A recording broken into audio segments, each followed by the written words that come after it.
अयोध्या में राम मंदिर का निर्माण हो रहा है।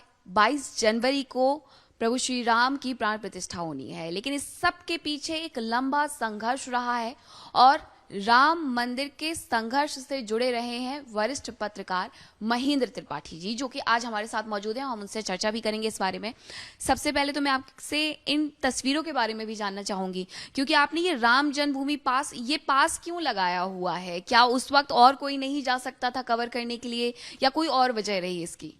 सबसे पहले तो मैं रिपब्लिक भारत चैनल का स्वागत अभिनंदन अयोध्या नगरी से करता हूं और जय श्री राम बोलता हूं। और मीनाक्षी जी, आपका भी स्वागत करता हूं, क्योंकि आपने लंबे समय के बाद इतना बड़ा मिशन में अयोध्या पे स्टोरी कर रही हैं। तो आपने सवाल किया है कि पास मुझे ही मिलता था, तो मेरा जवाब है मेरे अलावा किसी दूसरे का जो है कैमरा ही नहीं जाता था। मुझे इसी वजह से स्पेशल पास मिलता था। दुनिया की कोई भी मीडिया का वहाँ पे कैमरा अलाउ नहीं था, मेरा था। और मुझे विश्व परिषद ने ही वहाँ स्थापित कर रखा था। यही वजह थी कि जो है जो भी फोटोग्राफ मैं खींचता था वही मेरी रिलीज बाद में आगे चल के जारी होती थी। तो ये पास उसी समय का है। ये 1992 का ये आखिरी पास है, क्योंकि मैं लंबे समय तक वहाँ राम जन्मभूमि स्टूडियो भी चला रखा था और प्रेस फोटोग्राफी करता था। इसी वजह से जो है मुझे उसकी फोटोग्राफ भी यहाँ पे हमने यहाँ स्टूडियो भी एक डाल रखा था राम जन्मभूमि, जिससे कि अगर किसी की वीआईपी मूवमेंट में फ़ोटो खिंच जाए तो हर आदमी इच्छा होती थी कि गुंबद के साथ फ़ोटो आ जाए। यही वजह थी, जितने भी बड़े बड़े नेता थे देश के, सभी की तस्वीरें मैंने खींची। कोई मुझसे बचा नहीं है, चाहे आडवाणी जी हो, चाहे कल्याण सिंह जी हो, सबका खींचा है।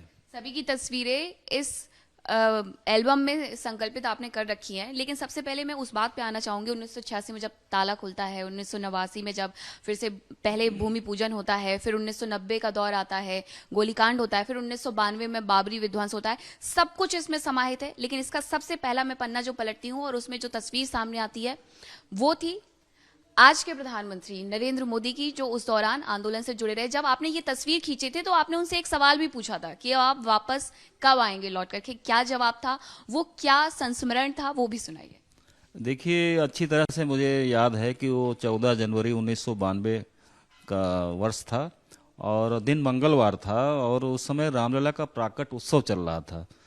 तो रामलला का प्राकट उत्सव का मतलब यह है कि जब मूर्ति राम जन्मभूमि में पधारी गई, जैसे कि बताया जाता है कि 1948 में जब पधारी गई, उसका एक वार्षिक उत्सव यहाँ होता है। तो उस पर वो आए हुए थे और उस समय वो एकता यात्रा लेके निकले हुए थे। तो एकता यात्रा जो निकले थे तो उस समय डॉक्टर मुरली मनोहर जी बीजेपी के राष्ट्रीय अध्यक्ष थे, उन्हीं के साथ आए थे। तो मोदी जी का कोई बड़ा नाम उस समय नहीं था। लेकिन वो जो जब रामलला दरबार में पहुंचे हैं तो चूंकि कैमरा मेरे ही पास ही रहता था तो मैं ही तस्वीरें खींचता था। तो मैंने देखा कि ज़्यादा वीआईपी मूवमेंट मोदी जी के जो है मुरली मनोहर जी के साथ हो रहे, तो मुझे लगा कि ये भी कोई बड़ी हस्ती है। तो इस वजह से मैंने मुरली मनोहर जी से पूछ ही लिया कि आपके साथ जो आए हुए हैं इनका नाम क्या है। तो उन्होंने बताया कि इनका नाम नरेंद्र मोदी है, ये गुजरात के नेता हैं। तो फिर मैं फिर दोनों लोगों की तस्वीर खींचा और फिर जब वो लोग आगे बढ़े तो फिर रामलला दरबार में जब अंदर गए तो वहाँ भी तस्वीर मैंने खींची। तो मैंने देखा कि मोदी जी उस समय जो है काफ़ी देर तक रामलला के दरबार में खड़े थे और टकटकी लगाए देख रहे थे। तो मुझे लगा कि लोग दर्शन करते हैं तुरंत चले जाते हैं, तो ये 5-10 मिनट क्यों रुक गए? तो मुझे लगा कोई संवाद इनका रामलला से हो रहा है। तो मुझसे रहा नहीं गया, तो मैंने उनसे पूछ ही लिया कि आप कोई संकल्प ले रहे हैं कि कोई संवाद आपका हो रहा है? तो उन्होंने कहा ये मैं आपको अभी नहीं बताऊंगा। तो फिर जैसे ही आगे बढ़े तो मैंने फिर पूछा कि अच्छा ये बताइए कि दोबारा रामलला दर्शन करने आप कब आएंगे? तब उन्होंने बहुत सही जवाब दिया मुझसे। उन्होंने कहा कि मैं तभी आऊँगा जब राम मंदिर का निर्माण होगा। तो फिर मैं आश्चर्य पड़ गया कि अभी तो कोई फैसला नहीं आया राम मंदिर का, अभी कोई इस तरह की बात नहीं हो रही है। तो कहाँ से इनके अंदर की शक्ति बता रही है कि जब मंदिर निर्माण होगा तब आऊँगा? तो मंदिर कब बनेगा ये कोई नहीं जानता था। लेकिन मुझे लगता है कि राम भक्त नरेंद्र मोदी जी के दिमाग में बात बैठी थी कि मंदिर उनके ही जीवन काल में बन जाएगा। तो ये बातें जो है मतलब जब मैंने बाहर लोगों को बताई तो लोगों को विश्वास नहीं हो रहा था। ये कोई भक्त ऐसा भी रामलला दरबार में आया है जो कह रहा है कि दोबारा तब आऊँगा जब रामलला का मंदिर बनेगा। लेकिन फिर पता चला कि वो 26 जनवरी 1992 को वहाँ जाते हैं कश्मीर लाल चौक पे और तिरंगा झंडा फहराते हैं। तो ये पता चलता है कि वो अब झंडा फहरा के चले गए। उसके बाद फिर कुछ वर्षों के बाद पता चला कि वो गुजरात के मुख्यमंत्री पहली बार बने। तो लोगों ने मुझसे कहा कि जिसकी तस्वीर आपने खींची है, अरे भाई वो गुजरात के मुख्यमंत्री बन गए, जाइए मिलिए, आपसे मुलाकात होगी तो बड़ी प्रसन्नता होगी। हमने कहा बिल्कुल, मैं जाऊंगा, तस्वीर दिखाऊंगा, उनको याद भी आ जाएगा कि मैंने ही तस्वीर खींची थी। तो फिर सोचता ही रह गया, तब तक 4 बार मुख्यमंत्री बन गए। फिर मैंने सोचा कि ठीक है जाऊंगा, तो फिर पता चला कि देश के प्रधानमंत्री बन गए। तब लोगों, हमारे मित्र मेरे शुभचिंतक मुझसे कहने लगे, अरे जिसकी तस्वीर आपने खींची है वो देश के प्रधानमंत्री बन गए, आप तो बहुत चमत्कारी व्यक्ति हैं, जिसकी तस्वीर खींची वो देश के प्रधानमंत्री बन गए, जाइए उनसे मुलाकात कीजिए। तो मैंने कहा बिल्कुल मैं मुलाकात करूंगा, और मैं फिर एक पत्र भी मैंने लिखा मुलाकात करने का। तो उसका कोई जवाब तो नहीं आया, लेकिन बाद में विपक्ष की तरफ से ये बातें हो रही थी कि आखिर क्या बात है कि ये प्रधानमंत्री बनने के बाद या गुजरात के मुख्यमंत्री के बनने के बाद भी अयोध्या के दर्शन रामलला करने नहीं आए। तो कोई जवाब सटीक नहीं आता था, तो मुझसे रहा नहीं गया, तो मैंने यही तस्वीर सारे मीडिया में हमने वायरल की, सारे बड़े न्यूज़ चैनलों पे चली, और फिर राम भक्त प्रधानमंत्री के रूप में 5 अगस्त 2020 को वो आए और राम मंदिर की आधारशिला रखी। तो ये फोटो से जो संकल्प हमने बताने की कोशिश की थी कि उन्होंने संकल्प लिया है, वो वाकई में उनका गुप्त था, और गुप्त संकल्प उन्होंने ऐसा लिया जो कोई नहीं जानता कि किसी के जीवन में जो 29-30 वर्ष पहले आप संकल्प लें वो अचानक आपका पूरा हो जाए। तो राम जी की ऐसी कृपा उनके ऊपर हो गई कि वो प्रधानमंत्री बन के आए, उनके ही कार्यकाल में राम मंदिर का सुप्रीम कोर्ट से फैसला आ गया, और वो ही मुख्य अतिथि बन के अब 22 जनवरी को उद्घाटन करने आ रहे हैं। तो मुख्यमंत्री योगी आदित्यनाथ जी भी राम भक्त और राम भक्त प्रधानमंत्री, तो ये दो राम भक्त प्रधानमंत्री राम भक्त मुख्यमंत्री की वजह से देश का जो सनातन धर्म है सुरक्षित हो गया, और देश का जो राम मंदिर है, जो काफ़ी संख्या में राम भक्त इंतजार कर रहे थे, काफ़ी कार सेवक 90 गोलीकांड में यहाँ शहीद हो गए थे, ये सब बलिदान देने जो दिए हैं वो उसको सबका सपना बलिदानी कार सेवकों का पूरा हुआ है।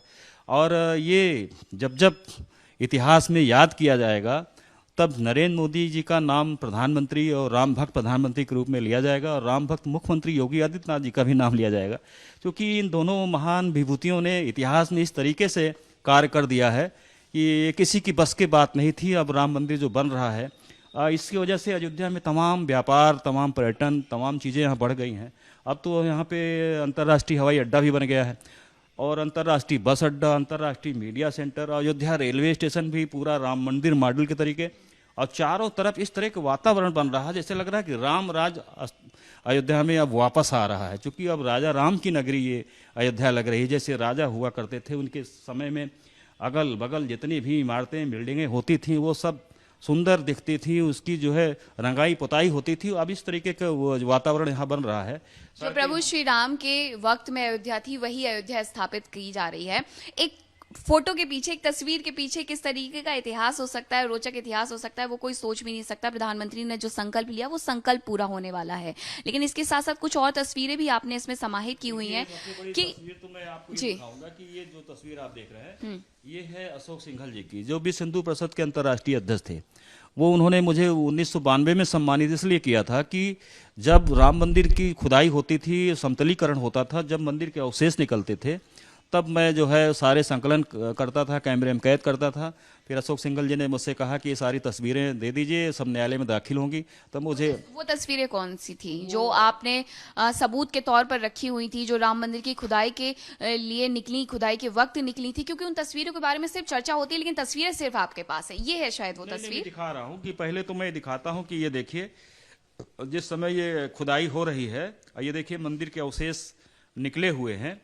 तो ये ऐसा नहीं है कि कोई बनावटी वहाँ पे कुछ हो रहा हो, क्योंकि यही वजह थी कि जब राम मंदिर के अवशेष न्यायालय में दाखिल किए गए तो जो है वो राम मंदिर के फैसले में काम आए, और यही कोई नहीं साबित कर पाया कि ये बाबरी मस्जिद है या राम मंदिर है, क्योंकि बाबरी मस्जिद का कोई सबूत वहाँ नहीं मिला। राम मंदिर की इतने सारे मंदिर के अवशेष में मिले, और मैंने ही कैमरे में कैद किया था, और माननीय चंपत जी जो इस समय महामंत्री हैं इनको भी सुपुर्द किया गया था, न्यायालय में दाखिल हुए थे। सबूत खुद चीख चीख करके अपना सच बता देते हैं, और यहाँ पर माध्यम आप बने। लेकिन हमें उस चीज को भी याद रखना चाहिए जो 1990 में हुआ, जो गोलीकांड हुआ, वो कोई भूल नहीं सकता है। कितने कार सेवकों ने अपनी जान गंवाई थी। उससे रिलेटेड कुछ तस्वीरें। उससे रिलेटेड ये है कि देखिए आप उमा भारती जी, जो बहुत बड़ी हमारी हिंदू मतलब राम भक्तों की बहुत मानी जानी जुझारू नेता है, वो देखिए इसमें सर घुटाए हुए हैं।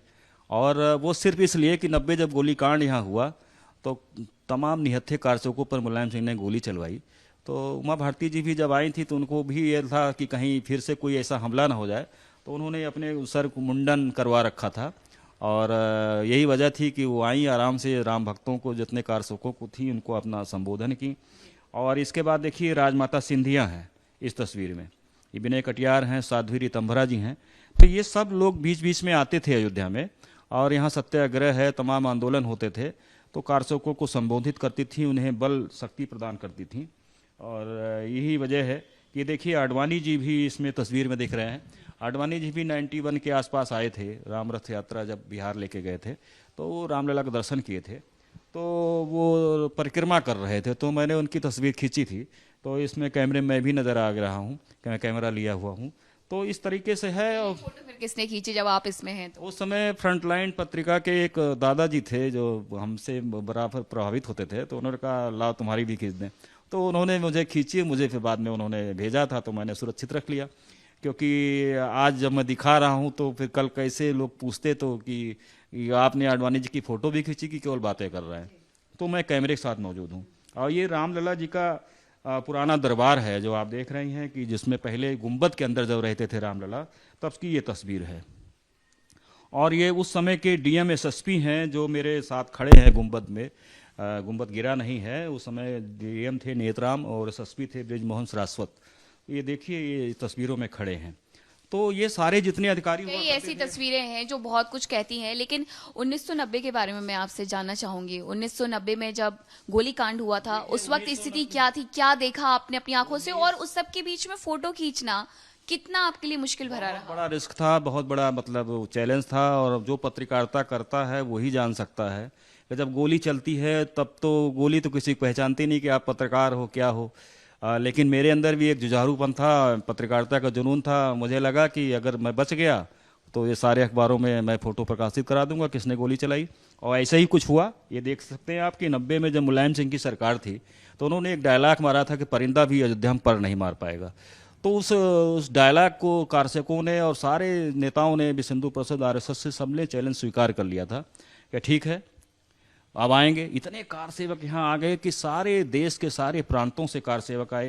यही वजह है कि इन्होंने, देखिए उस समय की ये 2 नवंबर की तस्वीर है हनुमानगढ़ी चौराहे की, लाखों कार सेवक खड़े हैं।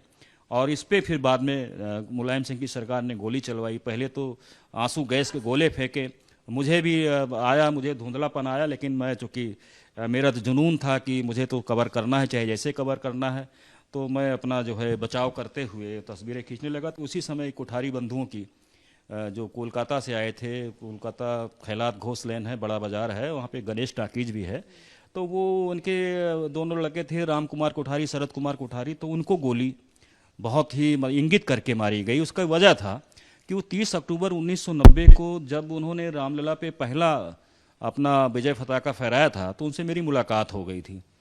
तो फिर बहुत उत्साहित होकर सबसे कहते आ रहे थे कि आज हमने गुंबद पे झंडा फहरा दिया रामलला का और मैंने विजय पताका फहराया। बड़ा गर्व था उनको। आप ये कह रहे हैं कि उन्हें जानबूझ के इस वजह से निशाना बनाया गया? मैं बता रहा हूँ क्योंकि 30 अक्टूबर को वो पहले विजय पताका फहरा के आए, और उसके बाद 2 नवंबर को जब फिर लाखों की भीड़ कारसेवकों की गुजर रही थी दिगंबर अखाड़े के पास से लाल कोठी के पास, तो मुझे लगता था कि किसी को ये जरूर ये था होगा कि इनको छोड़ो नहीं, चूंकि ये लोग पहले अपना प्रचार कर चुके थे कि हमने विजय पताका फहराया। तो कहीं ना कहीं जो है जब गोली चली 2 नवंबर 90 को, और इन दोनों कारसेवकों को ये बेचारे अंदर भगे कमरे में, ओम श्री भारती जी का वहाँ मकान है लाल कोठी के पास, अंदर चले गए, तो इनको खींच के बाहर लाया गया और खींच के इनको इंगित करके गोली मार गई। आप देख सकते हैं इनके सर के जो भेजे हैं सब उड़ गए हैं, दोनों भाई इस तरह से वहाँ पे शहीद हो गए। तो ये बहुत दर्दनाक घटना मैंने देखी। और उसके बाद तमाम कारसेवक जो हनुमानगढ़ी पे थे सबको गोली लगी। और ये देख सकते हैं गुंबद है, हेलीकॉप्टर है। ये बताया जा रहा था कि इसमें मुलायम सिंह हो सकते हैं, गुंबद से मतलब हेलीकॉप्टर से गोलियां चल रही हैं। तो गोलियां तो चल रही थी, लेकिन ये नहीं क्या मुलायम सिंह यादव इसमें थे? ये आज तक स्पष्ट नहीं हो पाया कि कौन था, लेकिन वो हेलीकॉप्टर से गोलियां चल रही थी और मैं फिर मुझे खुद गुस्सा लग गई कि मैं कहा कि मैं चाहे मर ही जाऊं, लेकिन मैं इस हेलीकॉप्टर का पीछा जरूर करूंगा और फोटो जरूर करूंगा। मैं खींचा और मैं जैसे ही गुंबद के पीछे पहुंचा तो फिर गोली चली, मेरे इर्द गिर्द कई कार सेवक शहीद हो गए। तो मुझे लगा कि मुझे भी गोली लग जाएगी, तो मैं डर के वजह से जो है वहीं पर विवादित ढांचे के पीछे ही लेट गया। आप देखिए इस तरह से इंगित करके, ये देखिए गोली मारी जा रही है कार सेवकों पर। तो ऐसे भी गोली मारी जा रही थी कार सेवकों पर, और हेलीकॉप्टर से भी चल रही थी। तो बड़ी बेरहमी से जो है उन कार सेवकों को उठा उठा कर एक ट्रक में फेंका जा रहा था जिनकी लाशें पड़ी थी। तो जब मेरा नंबर आया तो मुझे भी उठाने चले आए। सरकारी आंकड़े तो कुछ और कहते हैं कि कार सेवकों, कितने कार सेवकों को निशाना बनाया गया, कितने कार सेवकों की यहाँ पर हत्या की गई, लेकिन ये आंकड़ा क्या था आपके हिसाब से, क्योंकि आप इसके प्रत्यक्ष गवाह रहे हैं? अब देखिए सरकारी आंकड़े में हमेशा पर्दा डाला जाता है, छिपाया जाता है। तो मुलायम सिंह की सरकार ने भी खूब छिपाया, उसमें तो उन्होंने लगभग 1 दर्जन के आसपास ही उन्होंने आंकड़े दिखाए थे। लेकिन जितनी तस्वीरें मैं आपको दिखा रहा हूँ, जो दृश्य है, उस तस्वीरें झूठ नहीं बोलती है। मुझे लगता है सैकड़ों की संख्या में यहाँ नरसंहार कार सेवकों पर हुआ है। सरयू पुल पर गोलियां चली हैं, तमाम कार सेवक जो है देखिए ये चप्पल जूते पड़े हैं उसमें कूद गए हैं, उन पर भी गोलियां चली हैं। और काफ़ी जो है बाद में सब जो है कार सेवक जो है उनकी जब डेड बॉडियाँ निकाली गई तो फूल गई, और सब वो जो है पहचान में नहीं आ रही, केवल उनकी ये देखिए अस्थियां रह गई हैं। देख लीजिए कि इनके शरीर के जितने भी मांसपेशियां हैं सब गायब हैं, और ये ठेले पे इनकी लाशें हैं फूल गई हैं। तो ये बहुत अत्याचार हो गया, और ये कभी मैं भूल नहीं सकता। और जब मैं विवादित ढांचे के पीछे कवर कर रहा था तो वो पुलिस वाले समझे कि मैं भी चला गया, तो मुझे मेरे पैर पकड़ के मुझे भी ट्रक में फेंक रहे थे। तो फिर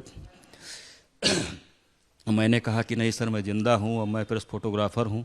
तो कैमरा मेरा टंगा हुआ था, तो उन्होंने कहा पुलिस वालों ने कि बेटा जाओ यहाँ से, गोली नहीं पहचानती है, तुम बचे ही गए हो, बड़ी बात है, तुम जल्दी से भागो। तो हमने कहा सर मैं इसलिए खींच रहा हूँ कि सुबह ये अखबार में आ जाए कि कितने लोग यहाँ पे मारे गए हैं। तो इस तरीके से जो है यहाँ पे घटनाएं घटी हैं जो कभी मैं भूल नहीं सकता। काफ़ी दिन तक मैं जो है जब मैं घर में आराम लेटने का वक्त होता था, मैं सोता था, तो मुझे वही दृश्य दिखाई पड़ता था, गोली चल रही है, देखिए वो कार सेवक मर रहे हैं, तो मुझे बड़ी बेचैनी होती थी। और आज भी जब मैं आपको तस्वीर दिखा रहा हूँ तो अंदर से मुझे बहुत आप इमोशनल हो रहे हैं, आंखें बता रही हैं। याद करता हूँ तो यही सोचता हूँ कि ऐसी पत्रकारिता शायद ना करना पड़े किसी को, क्योंकि जो है ये ऐसा दृश्य होता है कि किसी का परिवार का व्यक्ति गोली लग रही है और देखते देखते वो दम तोड़ दे रहा है। तो हम लोग पत्रकारिता में हैं, तो हम लोगों के एक जुनून होता है कि नहीं, जो हो रहा है उसको जो है कहीं ना कहीं, कुछ समय टेलीविज़न का ज़माना नहीं था, एक दूरदर्शन ही होता था, दूरदर्शन सरकारी होता था, तो उसमें छिपा ली जाती थी बातें। लेकिन अखबारों में तस्वीरें आती थी, तो मैंने अखबारों में तस्वीरें दी थी, तो किसी तरीके से सब अखबारों में प्रकाशित हुई थी।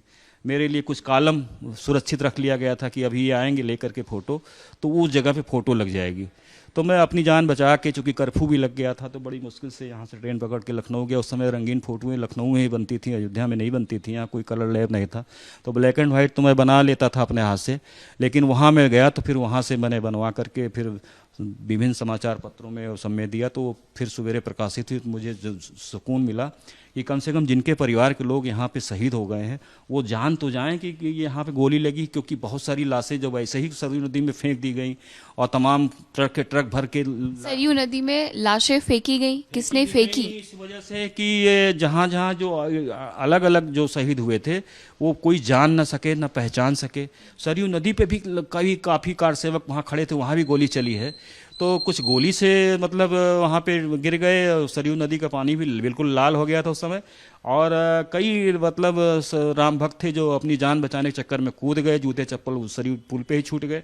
तो बहुत नरसंहार हुआ है। और आज चूंकि जब ये 1990 के बाद दौर आता है 1992 का, वो तस्वीरें भी आपके पास होंगी। हाँ, 1992 की भी तस्वीरें हैं, चूंकि उस 1992 में भी मैंने जो है कवर किया है। और यही वजह है कि सीबीआई ने मुझे 2 बड़े मुकदमे में गवाह बनाया। और सरकार बनाम लाल कृष्ण आडवाणी जो रायबरेली कोर्ट में चला भड़काऊ भाषण का, आडवाणी जी अन्य बड़े नेताओं पर मुकदमा चला, तो उसमें मैं चंदीद गवाह था। एक मुकदमा और सीबीआई लखनऊ कोर्ट में चला जो राम मंदिर खजाना लूटने का है, सरकार बनाम पवन पांडे याद, तो उसमें भी मैं चंदीद गवाह था।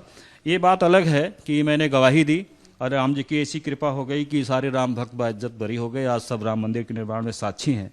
तो राम जी की कृपा है, चाहे जितना भी कोई गोली चलाए कुछ भी करे, लेकिन जो है राम भक्तों पर राम जी की कृपा हमेशा रही है, आज भी है। और 1992 के बाद अब दौर आया है 2023 का। देखिए ये भी है कि ये भी एक कोई कारसेवक ही हैं। जब मैं गुंबद की फोटो खींच रहा था तो इनको ये लगा कि ये तस्वीर हो सकता है ये अखबार में छाप देगा, तो मुझे एक गुंबे से खींच के भी मार दिया था। तो ये है, इसमें आप देख सकते हैं, इसमें ईटा लिए हुए है। लेकिन पत्रकारिता का एक ऐसा जुनून, एक ऐसा कार्य है कि आपको अपनी जान भी बचानी है और सवेरे आपको अपने अखबार में प्रकाशित भी करके लोगों को, जनता के पाठकों तक पहुंचाना है और सच सामने आना है। तो इस वजह से मैं मार भी खा गया, मुझे कोई इसकी परवाह नहीं।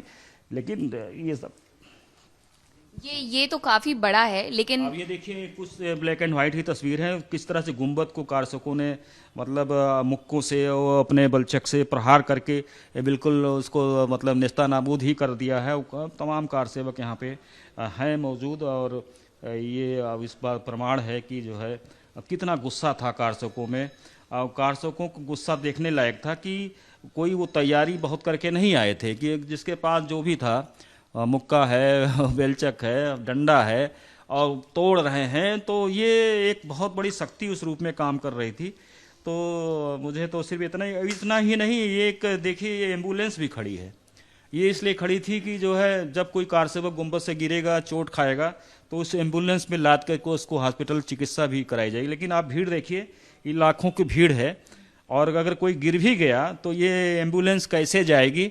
लेकिन ये है क्योंकि वहाँ पे व्यवस्था की गई थी, और ये सारी इसीलिए तस्वीर इसी बात की है कि वहाँ पे जो है रामकथा कुंज एक पार्क था, जिस पे सारे बीजेपी के बड़े नेता, उमा भारती जी, आडवाणी जी, मुरली मनोहर जोशी जी, सब लोग उस पर बैठे थे, और अशोक सिंघल जी वगैरह, उमा भारती जी, रितंबरा जी, सब लोग बाकायदा अनाउंसमेंट कर रहे थे कि आप लोग गुंबद पे ना चढ़िए, नुकसान ना कीजिए, इससे बड़ा वो हो जाएगा। लेकिन कारसेवक भी बहुत गुस्से में थे कि बार बार नेता लोग बुलाते हैं और कहते हैं कि मंदिर यहीं बनाएंगे, और तारीख नहीं बताते हैं, और कहते हैं यही गुंबद का विवाद है।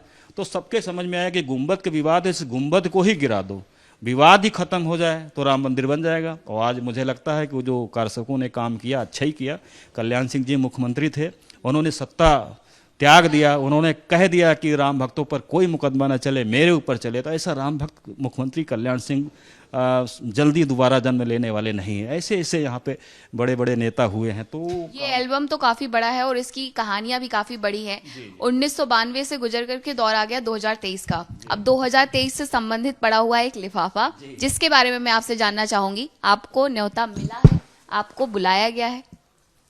अब इसी बात का प्रमाण है कि ये निमंत्रण अभी हाल ही में मुझे तुरंत अभी दे दिया गया है कि आप भी आइए और राम मंदिर के प्राण प्रतिष्ठा में जो है शामिल होइए। तो ये मेरा सौभाग्य है कि ट्रस्ट के जो महामंत्री हैं चंपत जी ने ये मुझे सौंपा है, तो मैं जाऊंगा। और मुझे तो खुशी बेहद है कि मुझे अब उसी जगह पे जाना पड़ेगा जहाँ पे मैं तस्वीर खींचा करता था।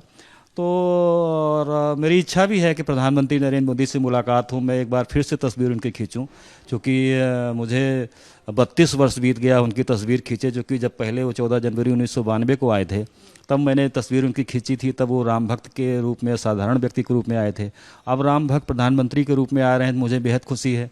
अगर मेरी मुलाकात हो जाए तो मैं उनसे मुलाकात ज़रूर एक बार करूँगा। लेकिन इतनी वीआईपी मूवमेंट है, इतनी ज़्यादा यहाँ व्यवस्था है, तो शायद मुलाकात ना हो। लेकिन अगर मेरे जीवन में कहीं ये सौभाग्य मिला तो मैं ज़रूर मुलाकात करूंगा। क्योंकि एक फोटो और खींचेंगे, तो और खींचूंगा, क्योंकि मैं 1992 से तब से मैंने कैमरा नहीं उठाया और मैंने फ़ोटो नहीं खींची। और तब से मैं फिर यही पत्रकारिता की अलग अलग विधा में काम करने लगा, और आप जैसी पत्रकारिता और ही चैनलों में काम करने लगा। तो मेरी इच्छा है कि मैंने जिस व्यक्ति की तस्वीर खींची वो देश के प्रधानमंत्री हैं, और उसी स्थान पर वो आ रहे हैं जहाँ पे कभी वो संकल्प भी लिए थे राम मंदिर का निर्माण का। तो 32 वर्ष के बाद प्रधानमंत्री नरेंद्र मोदी जी अपने राम मंदिर निर्माण के संकल्प को पूरा करेंगे। देश गौरवान्वित है, मैं भी गौरवान्वित हूँ। इस वजह से इस क्षण को मैं अपने कैमरे में कैद करना चाहता हूँ, यही इच्छा है मेरी। आंसू क्यों आ रहे हैं आपके बार बार? आंसू इस बात के आ रहे हैं कि ये खुशी के आंसू हैं, क्योंकि देश दुनिया को मतलब ऐसा राम भक्त प्रधानमंत्री मिला जिससे हम सब गौरवान्वित हैं। हमने कभी सोचा ही नहीं था कि हमारे जीवन काल में राम मंदिर बन जाएगा। अब बन रहा है, तो ये खुशी के आंसू हैं। राम मंदिर बन रहा है इसलिए खुश हैं आप? इसलिए खुश हैं कि कभी सोचा नहीं था कि हम लोग किस्से कहानियां केवल सुनाते रहेंगे, क्यों बनेगा भी। लेकिन ऐसा देशभक्त प्रधानमंत्री राम मंदिर का निर्माण कराएंगे, मुख्यमंत्री योगी आदित्यनाथ जी जैसे लोग जो है इसके साक्षी होंगे और इतिहास में सब अजर अमर हो जाएंगे। तो ये एक सौभाग्य राम जी ने जो दिया है, और राम जी ने बहुत बड़ा सौभाग्य दिया। सबसे बड़ा यह है कि राम मंदिर का जो फैसला है उसमें जितने सबूत दाखिल किए गए, राम जी की ऐसी कृपा हो गई, मुझे ही माध्यम बनाया गया। और मैंने जब जब खुदाई हुई, समतलीकरण हुआ, तो मैंने तस्वीरें खींची और मैंने दी। लेकिन ये मुझे गर्व है कि मुझे राम जी ने बहुत बड़ा काम दिया। और ये जो बाबरी मस्जिद का देश में एक नाम चल रहा था कि ये बाबरी मस्जिद है, आखिर में बाबरी मस्जिद नहीं थी, महाजिद थी। और महाजिद के कारण ये इतने वर्षों, 500 वर्षों तक मुकदमा चल गया। और ये जितने सबूत मैंने आपको दिखाए हैं, आपको भी लग रहा होगा कि इसमें जितने साक्ष्य सब मंदिर के ही अवशेष हैं। तो ये जिद करके और इस वजह से पूरा हिंदू समाज को परेशान किया गया, तमाम गोलीकांड हुए, तमाम लोग शहीद हुए। अब तमाम कारसेवकों का सपना पूरा हो रहा था। ये खुशी के आंसू हैं कि वो हमारे जो कारसेवक हमारे बीच में शहीद हुए, जो हमारे सामने गोली खा के गिर गए और दम तोड़ दिए, आखिर में वो भी तो कुछ सपना लिए होंगे कि राम मंदिर के लिए हम लोग आए हैं। वो उनका क्या दोष था? तो क्या था से अब क्या है की तरफ आगे बढ़ रहे हैं। महेंद्र त्रिपाठी जी को आपने सुना। 550 सालों का एक लंबा इतिहास रहा है और उसके पीछे का एक लंबा संघर्ष रहा है, और ये तस्वीरें उस संघर्ष की बयानगी हैं। बुलाया गया है, जाएंगे, लेकिन उसी के साथ एक ख्वाहिश भी है कि प्रधानमंत्री नरेंद्र मोदी की फिर से एक बार फोटो भी खींचे। वीडियो जर्नलिस्ट उमेश के साथ मैं मीनाक्षी रजत, रिपब्लिक भारत, अयोध्या।